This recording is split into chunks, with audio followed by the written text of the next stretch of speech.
an awful lot about it unless you've been involved with Dr. Judy Dittman, but Dr. Dittman, who is a person who's worn many, many hats here at Dakota State, and now she has another one as the director of the Title III grant program.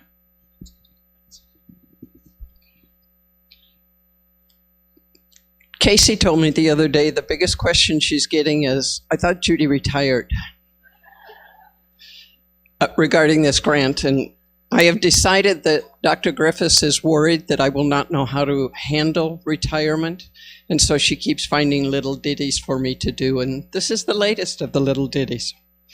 I am happy to say that I am a part of the Title III grant. I'm very excited about the opportunities that I think this grant can give to the university and to our students to help them be successful. I was told I have about 10 to 15 minutes by Stacy and 15 to 20 by Dr. Griffiths, so I'll try and get somewhere in between. The name of the grant is actually Staying the Course, Individualized Support to STEM Student Attrition. It's not STEM as we usually think about it. It really is to slow down student attrition. That's what the grant is primarily about. It is about a $2.3 million, and it started in October of 2016 and will go until September 30th of 2021. We did not get the original grant that we submitted, but we were a buy down, and so it came a year later than what we had originally anticipated. And the reason that that's a bit important is that a lot of our data was from fall 2014. So the data is going to be a little bit older than you might have expected.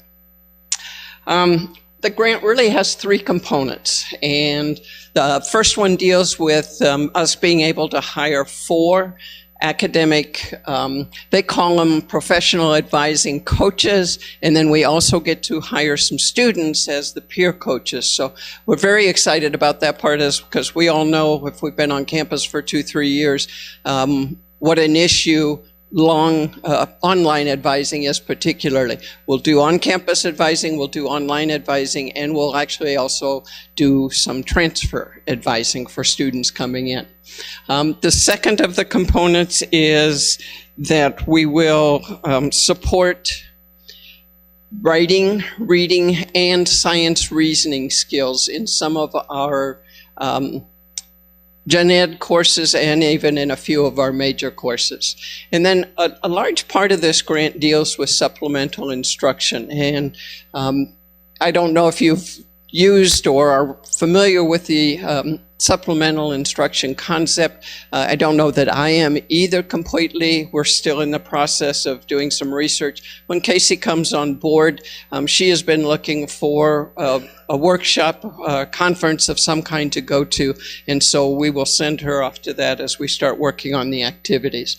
But again, it's supplying supplemental instruction to again help our students be successful in the classroom for our high-risk gateway, and as I said, some of our majors courses. And those courses have been identified, and as you can see as you read through the program goals, our goal is to obviously increase academic success, and we define the high-risk gateway courses as having success rates of less than 75%. So that's really based on our DWF rates. And a C or higher is considered successful. The second one is to increase graduation rates. Ours is considerably lower than our peers. When we did the baseline, excuse me, ours was 41%. We have a very ambitious goal of 55%. Now again, that only includes the students participating. It is not a university-wide goal. That'd be awesome, don't get me wrong, but it's working with the students that we actually will be a part of the program. And then, of course, the third is to reduce or to help stabilize our institutional financial situation, and really it deals with retention. So if we're able to retain more students, that brings more financial stability to our programs and to the university as a whole. Our baseline, again, in that fall of 2014, our baseline at that point was 64.9%, which is really abysmal, as all of us know. It has gotten better. Our goal is 75%. So again, we'll have some work to do in that area. A number of positions, as I mentioned, Casey Fodness will be joining me in a couple of weeks, and her primary responsibility is to do everything. So it works out, I thought, real well. She really is the overseer. She will work with faculty. She and I will work with faculty on redesigning courses, on understanding what some of this stuff means, defining it. She'll be a part of the advisory group that we're putting together. And so, like I said, she really is the person who's in charge of the day-to-day activities. She'll look at designing different activities, as well as then figuring out, her and Christy figuring out how these pilots will be measured. If you've worked with Title III at all, or any of these kind of grants, you know that everything is pilot and done. Pilot and done, pilot and done. So for 4 years, that's exactly what we will be doing. We will be doing a pilot. It's in different disciplines. It's in different courses. Then we're done with that one. And then the next time we move on, and obviously we try and learn from what we did the first time to make the next one better. So it's not really sustained throughout. We work on the first set of courses in year 2, which is coming up, and then we're done with those courses. Then we move on to a different set of courses. She obviously will be very important in collecting the data for each of the pilots, and then for all of the other grant activities that we have. Christy Ullum is will be our data analyst. You all know Christy, so again, I chose wisely in my selection of people. Plus, she reports to me, so she didn't have a lot of choice in the matter, but we're happy to have her a part of it. We, as I mentioned, will be hiring 4 professional advising coaches. And again, they'll work with online students, they'll work with on-campus students, and they'll work with some transfer students. The bad news with these kinds of things is that you don't get to hire all 4 of them right away. So we will start looking for our first one, which will be a general studies advisor.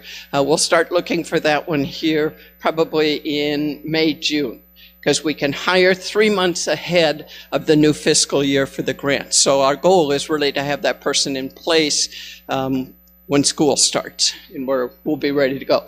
Then we hire another one in year 3. That one is for business and the College of Computing. And then we hire the last 2 for the College of Ed and Arts and Sciences then in the 3rd year. So then they're ready to go in the 4th year. As I mentioned, we also will hire peer coaches, and those are student positions that will help our professional advisors with students. Obviously, a part of that what we will deal with is starfish and how we can make it work better for this particular area. Supplemental instruction, there are stipends for faculty who will be involved. It is summer work because then we have to implement the pilot come fall and then in the spring as well. So all of that work takes place in, excuse me, in the summer. And then we also have learning assistants, faculty and student, again, summer training and course design. If you ask me what that means, I have to tell you I don't know yet. We haven't figured that out just yet. Types of activities, one of the big ones was obviously to renovate a space for Title III, our Title III folks in the Learning Engagement Center over in the hospital. Happy to say it's going very well. We've been over there a couple of times to look at the progress. Primarily a lot of office space. Then in year 3, we have a praxis testing lab that will go in, and then we have kind of a conference area that we can work with students. Again, summer stipends available to redesign courses, and then also to have some students assist during the academic year. I have had discussions with Dean Jones and Dr. Sewell on using Beta 110. Did I get that right, Dean Jones? Is it 110? 112. I was close. It won't be labeled a reading writing lab, but essentially it will be to help us either with large activities.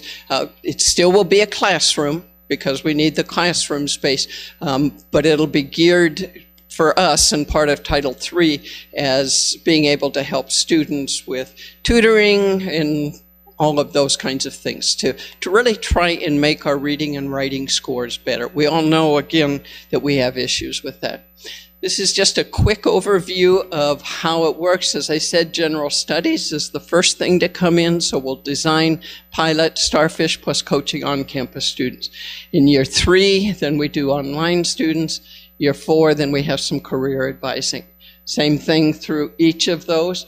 College of Ed, design, pilot, then College of Arts and Science, we design and pilot. And then the next part of it is, did that change? Oh, okay, thanks. The next part, and all of this takes place at the same time, of course, is that we develop and pilot with a focus on reading and writing and science reasoning skills, and that is done through the peer learning assistance. So again, we're designing, developing writing and reading in the humanities. We'll do that this summer. Then the next summer, we do the design, develop, writing, reading for social sciences, etc. Okay? How'd they do? Kathy?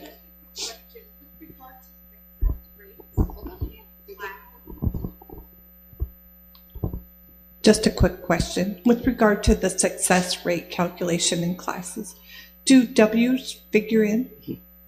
It is the DWF rate that we looked at, because it's not considered completion. They will have to take the course again or a like course to fulfill a gen ed requirement. So yes, they are. Dr. Talley? They can't pick it up on the recording. So the D and DWF is usually drop, isn't it? But in this case, it would also D be is D grade? a grade D. Okay, what about It's drops? a grade D, and then they withdrew from the course, or they got an F in the Okay, course. all right. Those are what the calculations are based on.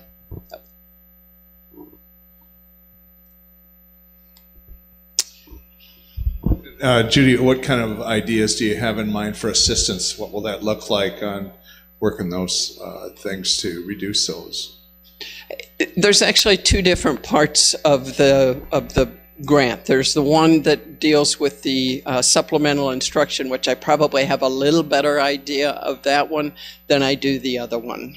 We just haven't had a chance to visit about that yet. And those are for the areas that I mentioned, like with the social sciences or the arts and humanities. Remember, when we wrote this grant, we still had writing intensive courses. And so, as you would expect, a number of the courses that are on our list were writing intensive courses. And that's why we concentrate on the reading and the writing. So Tim, I can't answer your question just yet because I'm not sure what it will look like. It'll come through faculty feedback. That'll be the processes that we'll figure out what that is collectively. Mm-hmm.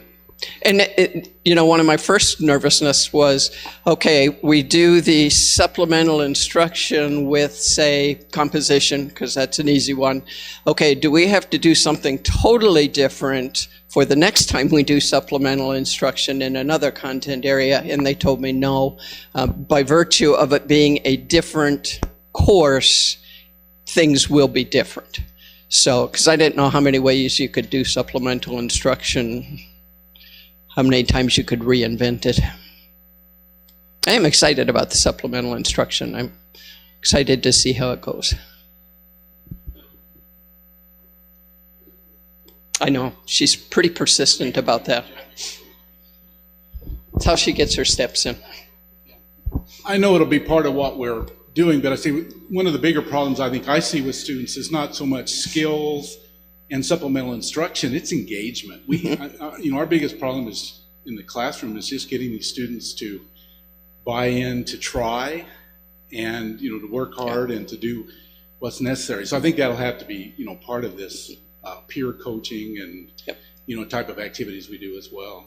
And it is. You're exactly right. And that's as faculty redesign their courses, that would be a point of emphasis. How can I do some things that can get students engaged? And a lot of the courses, biology will be an exception as far as being a large course because of the science reasoning.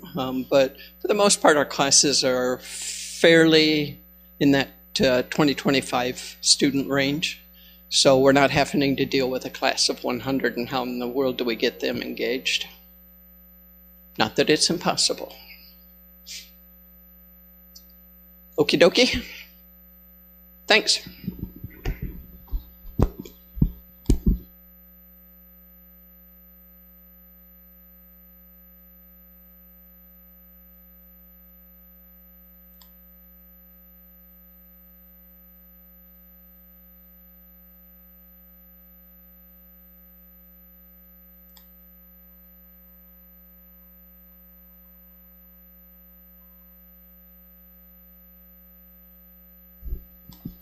Is it working now? There we go. Awesome. Stacy Kruzmark, Vice President for Business and Admin Services. Today on the agenda is FY18 budget update, and as usual, try and do maybe just a little bit more. We have the 2017 legislative session that just completed in March, and if you follow the news, not all of it was great. Some of it was, but from a budget perspective, there were obviously some major challenges for the state of South Dakota that trickled down to the universities as well. I want to talk about the tuition and fees, which the Board of Regents just set at their last meeting in March, and how that impacts us. Health insurance outlook. Angie is out today, so I'm going to try and give you a quick update on health insurance, the enrollment process for FY18, and make sure that any questions you have there. Angie will be back later this week, and her staff is probably here somewhere too. And then looking at how we ended up or project to end up this fiscal year and the development of the budget for next year, which President's Cabinet just met this morning, and Dr. Griffiths and I have a meeting this afternoon to talk a little bit more about. So the 2017 legislative session, we were fortunate enough to receive a $115,321 cut for this fiscal year. One time, fortunate enough is probably not the right term, but so we're absorbing that cut and working through the process on how to move through. We also received a cut for next fiscal year, which starts in July, of $63,000, and that is to our base budget going forward. Message I sent out about these items included salary policy notification, and I hate to bring that up again, but the legislature did not pass any salary policies. So CSA, faculty, NFE, regardless of your employment status, 0% is the salary policy for employees within the state of South Dakota, including the Board of Regents system. There was a lot of talk about CSA moving to a pay-for-performance system and market. That process called ACES continues. But there isn't the dollars attached to it right now. We'll continue through that through 2017 calendar year evaluation process and look forward to next session and have dollars associated with that evaluation process to tag on the performance pay. There were some dollars directed to the university to help with the increased cost of health insurance, not enough to cover the entire thing. So the Bureau of Human Resources is actually working through that process at some of the information that you would have seen from them about health insurance costs and how they're looking to adjust slightly to cover those expenses. Utilities, we did receive a cut both in this year and next year for utilities. The fortunate piece there is that based on estimates of utility usage, we should be able to balance within our budget there and not have to cut anything further. So remember to turn your lights off when you leave the office and conserve energy however you might be able to. Corey will be on top of that as well. We also, I feel like Debbie Downer here. The State General Fund, M&R, the state of South Dakota in the last 4 years, put in dollars to maintain the facilities on the campus. This is something that had not been done 4 or 5 years ago. They decided to put dollars in so that we had enough money that 2% of the replacement value of a building was allocated to the campuses and put into the buildings on an annual basis. They retracted a little bit in FY18 with the hopes that the budget from the state of South Dakota can increase a little bit and put that back in. As we think about our facilities, both old and new, maintaining those in the classroom environment, these dollars are quite important as we look at the Beacon building that's just being constructed now, or East Hall that needs some significant renovations, or any other of our facilities on campus. So tuition and fees, if you watch the news at all, you probably saw the Board of Regents saying about a 2.5% increase was the amount for tuition and fees for our students, that they'll pay more next year. That is a combination of the mandatory tuition and mandatory fees, which includes general activity fee on our campus, the tablet program. And that's actually all of them, because USF, University Support Fee, which I was thinking of, has no longer, that's rolled within the tuition. The breakdown then for undergraduate and graduate tuition, you'll see here, both resident, non-resident, and then if you're off campus, that is a single tuition rate. The term off campus, maybe previously you recall self-support, really talking about the university center, and online programs would be our off-campus delivery. And again, there wouldn't be that resident, non-resident component there. You can see the percentage increases for each of those. Also included here, a number of different program fees or delivery fees. Those all increased about 0.7%, give or take. They round these to the nearest nickel, I believe, so that's why they're slightly different. And health insurance. In-network providers, we still have Dakota Care Network and Sanford providers, both. FY18 changes. The low deductible plan will increase to an $850 deductible. The high deductible health insurance plan stays at $1,800. This is the one that is coupled with a health savings account option. Medical out-of-pocket max increased by $500. And pharmacy plan, the low deductible plan, the deductible went up from $50 to $100. And for those of you on the high deductible plan, this was one that there will be more information about, but the generic preventative formula list, in the past, there was nothing provided for pharmacy to the high deductible plan, and now this component. So there will be a lot more information about this coming out from HR, from the Bureau of Human Resources, and so watch for those pieces. The registration, in the past, you could, if you chose not to register, you would just automatically be enrolled whatever you had the previous year. We're asking this year that everyone go through that process, even if you are not changing any of your electives. So please do so. Please watch that date, which again is May 1st through May 15th, as you see in the bottom of the slide there. The HR office, Angie Kappelman, will also have sessions here on campus April 27th, May 1st, May 8th, and May 10th, where she will actually hold sessions where people can ask questions about the process and enrollment or any other pieces they have. So again, excuse me, May 1st to May 15th is the enrollment period. So that is when you have to go online, complete that enrollment for that piece. So last but not least, as we look at the campus budget, both this year and next year, so last year, our revenue, as we look at the general operating dollars, and you guys probably recall my infamous slides of colors of money, but as we look at this color of money, which includes our state general funds, our tuition dollars, program fees, some delivery fees, that really encapsulate those. What it doesn't include, maybe as a better example, the tablet program, that we leave on the side, and that is a separate one that supports just that tablet program. So as we look at these general operating dollars, our revenue last year was just shy of $25 million, $24,997. This fiscal year that we're in now, we anticipate that we'll end the year about $400,000, $391 more than last year. We had about a 1.2% increase in our total credit hours from last year to this year. We had a nice fall to fall increase, but our fall to spring this year had a significant decline. But we were up. We were up about 1.2, which is something many institutions are not able to say. And Marcus will assure us that we'll be up again next year. Actually, we're all in that boat together probably in recruiting students. So our cash balance, we're in a very healthy position here at DSU. Last year we ended at about $4.7 million. We're projecting to be down just a little bit as we do some one-time projects here to be about 1.5, almost $1.6 million.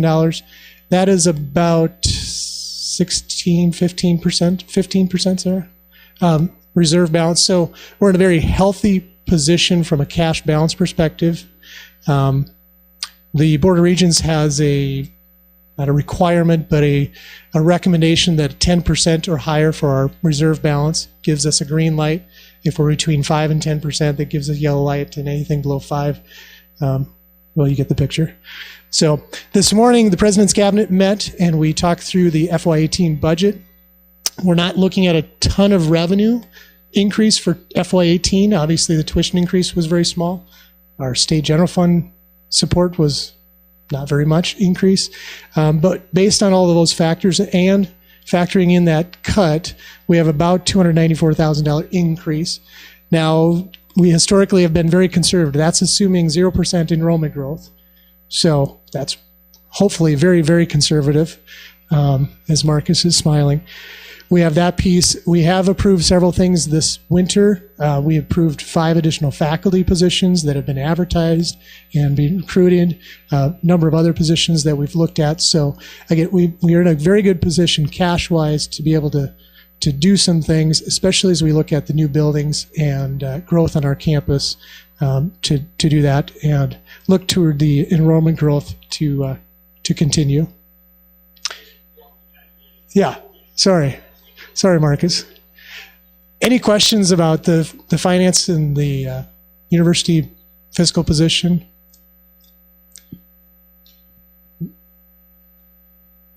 As Kelly's walking, we did meet this morning as President's Cabinet, and we'll be wrapping up that piece. So I would hope by next week, some point in time, to be able to have something we can share that is a little more detailed than what is here. Dan. So when it comes to the salary policy, we get both the legislative, and because the regents have the ability, the Board of Regents has the ability to raise tuition, we can sometimes get additional funds from the regents. I didn't hear you say, and I probably should know, but is there any additional monies that's going to be allocated for pay just from the regental system, given that they're raising tuition 3%? Great question, Dan. No, there isn't any additional salary policy. That has happened in the past where we've had, for example, a 3% salary policy from the state of South Dakota. The Board of Regents then said, let's do another 1% pool, and then we have a 4% pool. That didn't happen on either side of the table. The increase that you saw on the previous slide there, not to go too detailed, but we have a little bit of time. This 2.5% actually was 0.6% as one option and 2.5% as another option. About 3 or 4 years ago, the Board of Regents decided, when they increased tuition for the 6 campuses, they increased the smaller schools, the comprehensive schools, a percentage, and then they increased the research schools a higher percentage. This March, they decided to equalize those so that all 6 campuses have the same tuition rate, with the exception of School of Mines, who has a little bit higher. It's another anomaly. But that is why we saw a 2.5% increase at our campus. That generated a few more dollars, and obviously are things that we're looking at. How can we increase faculty, increase academic support where we are really struggling, or not struggling, but need the additional resources. So, Can I ask a second question? Sure. This isn't the first time that I've lived through 0% pay increases, and probably a number of people have. The concern that I have then is the merit pay system is totally based on some positive amount. If, for example, I had just a hypothetical, I had a great year last year and was expecting, therefore, to be, based on the merit pay system, get a raise. Obviously, that's not going to happen with 0% pay increase. So is there any thought at all about how we're going to modify our system of rating faculty to take into account the fairness issue that's raised when merit pay ceases to exist? Mm-hmm. Great question, Dan.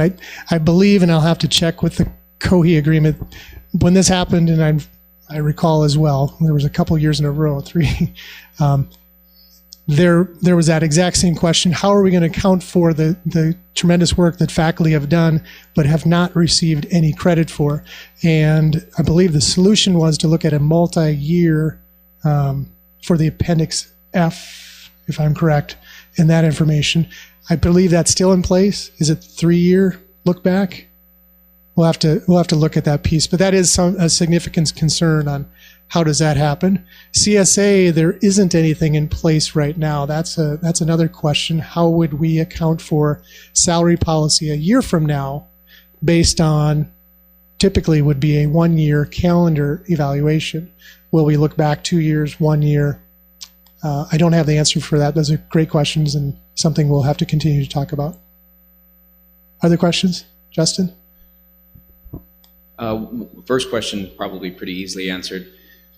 We're seeing a reduction in utility costs or our disbursement for utilities. How is that? Sorry, I just derailed on my question here. We're taking on some new buildings, and presumably they first increased our allocation for utilities and then reduced the total amount by the amount indicated, or we're having to pay for, in fact, quite a lot more because of the new buildings on campus. And then the second question is simply, why are they calculating that we'll be using fewer utilities overall? Why are their projections lower for our usage? Mm-hmm. The main reason for decreased utilization, I think, are natural gas prices.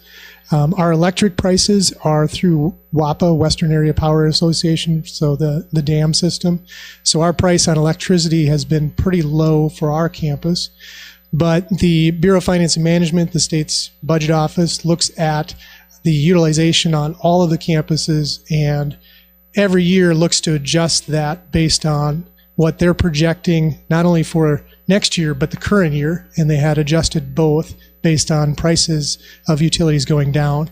We also have had the ability within the Board of Regents system, if one campus exceeds their budget allocation and one has underutilized there, to be able to transfer between the institutions and cover. So far, we as DSU have been able to stay within our budget, and we had included the Beacon building next year in that estimate. When we look at the new buildings, the Trojan Center and actually the Courtyard LEC, those two buildings are part of our auxiliary system. So those are paid for by the residence hall tenants, the union fees, those type of things. So those don't receive any state general funds. But the Beacon building would be on that utility allocation for our state academic buildings. So we're kind of crossing our fingers that we don't see a spike in natural gas costs or electric costs. Right now, it doesn't appear it will happen, but if it does, we would go back to the legislature and ask for additional funds and hope to be successful. Any other questions? All right. I will then turn it over to Dave Van Nieuwenhuizen with JLG Architects. Dave is working on the MAD Labs or Madison Cyber Labs project and has their firm has worked on the site location, and he's going to provide some information about that for us. Thank you. My name is Dave Van Nieuwenhuizen. We're with JLG Architects. I'm in our Sioux Falls office, but it's a combined effort between our Sioux Falls office and our Brookings office and our Grand Forks office. So I get the pleasure of being here this morning to talk a little bit about what we've done for site selection. And so JLG was selected back in January to do site selection and programming for the building. And so the first piece that I'd like to talk about today is the site selection.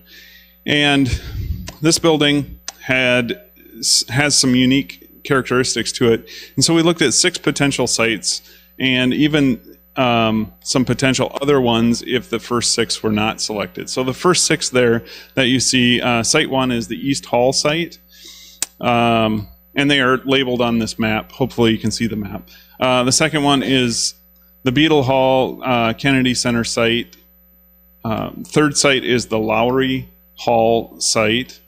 The fourth site would be the hospital parking site, which also did incorporate the potential of gaining some additional land across the street to the west. The fifth site would be what we called the 9th Street Northeast and Washington Avenue North site, which was a fairly large area. And then the 6th site was the Dakota Prairie Playhouse site, which actually is north of the Playhouse. So the building itself is roughly 40,000 square feet, and so that came into play on the selection criteria as well. So from there, we looked at some existing data and tried to analyze what the selection criteria for the site selection should be. And so there were a few things data-wise that we looked at. One was the campus master plan that was completed in 2004. Then there was also a campus life master plan completed in 2015. And then there was a campus space analysis done in 2015. There's also a historic district that is part of the campus, as well as a floodplain that also intersects part of campus. So all of these things came up to what you see as these criteria. And a lot of these criteria apply to some of these sites and some do not. So this matrix was then applied to all 6 sites, and the selection group was asked to independently rank each site based on these criteria. And what we found was that Site 3 and Site 6 were the most favorable. Site 6 had 167 points, and Site 3, 224 points. So I'll start with Site 6 and some of the pros and cons of Site 6. The pros would be there's room for expansion, but expansion isn't technically a piece of the requirement for this building, because this seems to be a one-off building, not necessarily needing additional expansion. And it's also a clean site. There isn't anything to remove or tear down. Some of the cons were it's not a gateway to the campus, and it has some distance to the campus core, and it also has some utility infrastructure issues associated with this site. So Site 3, which ranked the highest, 224 points, some of the pros there, we felt that this was a good gateway to campus on that southwest corner of campus. The potential for a wow image there is fairly high. And we looked at it as kind of the bookends between the Beacom Center currently being built and this being a complementary building. Another pro was the proximity to campus utilities. Some of the cons included the historic district, but this is not a contributing. Lowry Hall is not a contributing member to the historic district, believe it or not. So that actually plays into our benefit. The floodplain is an issue, and I see that I spelled it as floor there, so I apologize. I put this together fairly quickly. The floodplain, actually, if we raise the building, is not an issue. Existing trees and trying to maintain those existing trees, and I think that we're very sensitive to that. And then there's some steam line issues with Lowry Hall that came into play as part of this. So we're recommending Site 3 for the following reasons.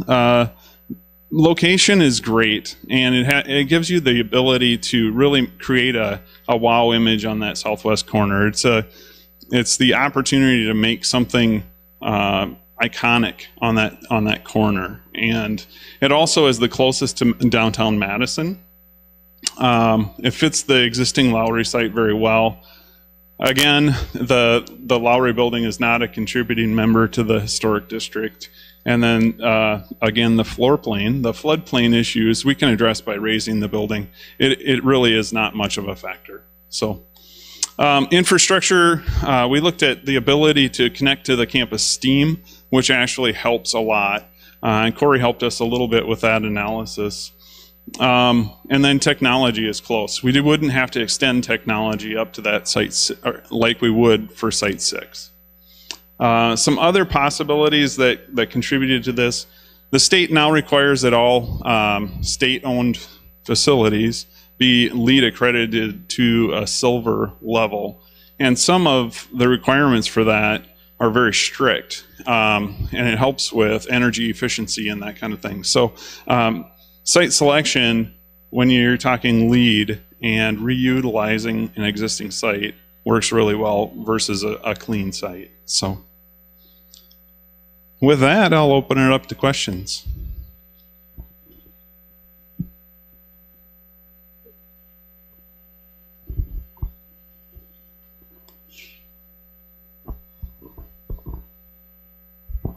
Was there any consideration in the Lowry site to what happens to its existing functions? Lowry already performs facility functions for campus. I'll help out here since Dave is the architect, just focusing on the new building. Obviously, what we'll be looking at now are implications for the movement of people from the Lowry building. Just as we're doing with the movement of people because spaces are being vacated by people going into the Beacom Institute of Technology or into the Learning Engagement Center. So we're looking at a whole look at facilities, not just in terms of reacting to those changes, but looking a little bit more strategically at preferred use of space for people and function.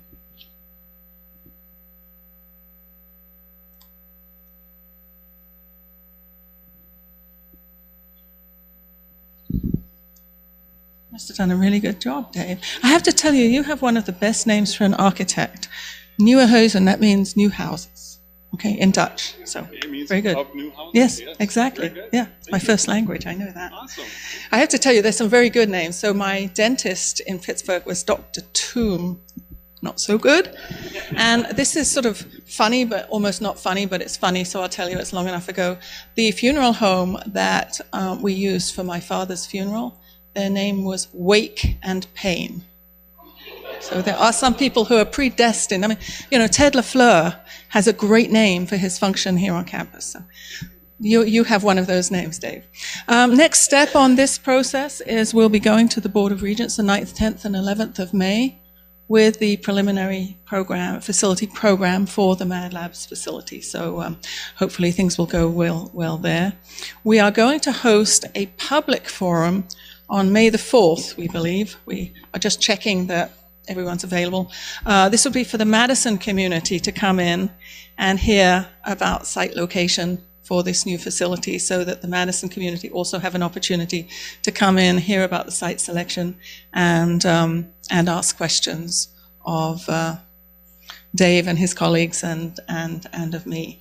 So I think that's also a good idea, given where we were last time.